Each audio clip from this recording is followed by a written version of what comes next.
안녕하세요. 오늘 뉴스템입니다. 11월 말과 12월에는 정치권에 큰 폭풍이 몰아칠 것 같습니다. 김건희 특검과 대장동 특검, 쌍특검인데요. 특히 김건희 특검은 윤석열이 거부권을 행사할 가능성이 매우 높은 가운데 만약 거부를 한다면 이재명 방탄 프레임은 더 이상 먹히지 않으며 윤석열의 제19 감싸기로 국민의 엄청난 항쟁이 예상됩니다. 현재 김건희의 여론이 매우 좋지 않은데요. 국민 10명 중 6명이 김건희 특검을 찬성한다는 것입니다. 하물며 TK 60대 이상마저도 반대가 높게 나왔습니다.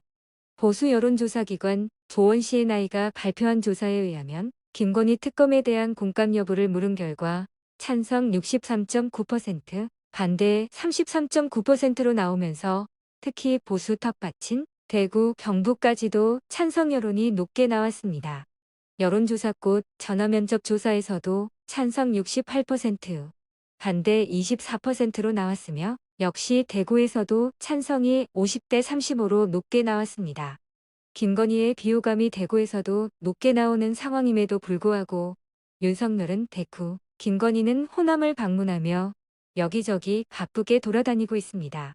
민주당 강선우 대변인은 이날 논평을 내고 김건희 여사의 도이치모터스 주가 조작 관여 의혹을 해소해야 한다는 국민 여론이 64%에 이르렀다며 이미 법원도 주가 조작 일당이 김건희 여사의 계좌를 불법 시세 조종에 이용했다는 사실을 인정했다라며 윤석열 대통령과 국민의힘이 정말 반성한다면 김건희 특검법 처리부터 협조하라고 다그치면서 검찰은 김건희 여사에 대해선 왜 침묵하느냐며 과거에는 검찰총장 배우자라서 봐줬고 이제는 대통령 배우자라서 감히 수사할 수 없습니까? 라고 따졌습니다.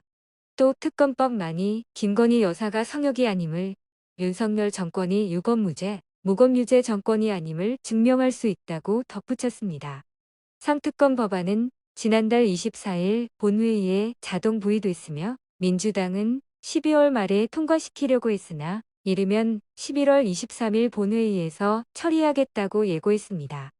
홍익표 원내대표도 김건희 특검과 대장동 50억 클럽 특검, 상특검법을 이르면 이달 말 본회의에서 처리하겠다고 밝히면서 윤 대통령이 본인과 본인 가족과 연관된 비리 사안에 대해서 거부권을 행사한다면 염치 없는 행동 아니냐며 그래서 특검법을 거부하지 못할 것으로 생각하는데 만약 거부한다면 그에 따른 정치적 책임론이 굉장히 커질 것이라고 언급하면서 만약 거부권을 행사할 경우 법안 재통과는 쉽지 않을 것으로 본다면서 다만 이럴 경우 윤 대통령이 더 큰 국민 저항에 부딪힐 것이라고 전망했습니다. 저는 윤석열이 거부할 것 같은데요. 권력 서열 1위가 가만 놔두겠습니까? 그렇기 때문에 윤석열은 임기를 끝까지 채우지 못한다고 생각합니다. 신당 창당을 시사한 이준석은 올 연말에 큰 게 온다. 전국이 출렁일 것으로 내다본다면서 김건희 여사를 향한 특검 법안이 국회 본회의를 통과하고 대통령 거부권이 사용되면 국정수행 지지도가 크게 떨어질 것이라고 전망했습니다. 신당에 대해서도 신당 목표는 영남에서만 최소 30석이고 본인 출마지에 관해서는 대구 중 용산 낙하산이 꽂히는 곳에 출마를 하겠다고 엄포를 놨습니다. 그러니까 윤석열이 꽂는 사람과 경쟁을 해서 이길 것이고 윤석열이 원하는 대로 놔두지 않겠다인데요. 속으로 칼을 갈고 있는 이준석은 당한 만큼 돌려주겠다는 것으로 보입니다. 12월은 국힘과 이준석 신당 또 김건희 특검으로 전국이 요동칠 것 같습니다. 영상 마치겠습니다.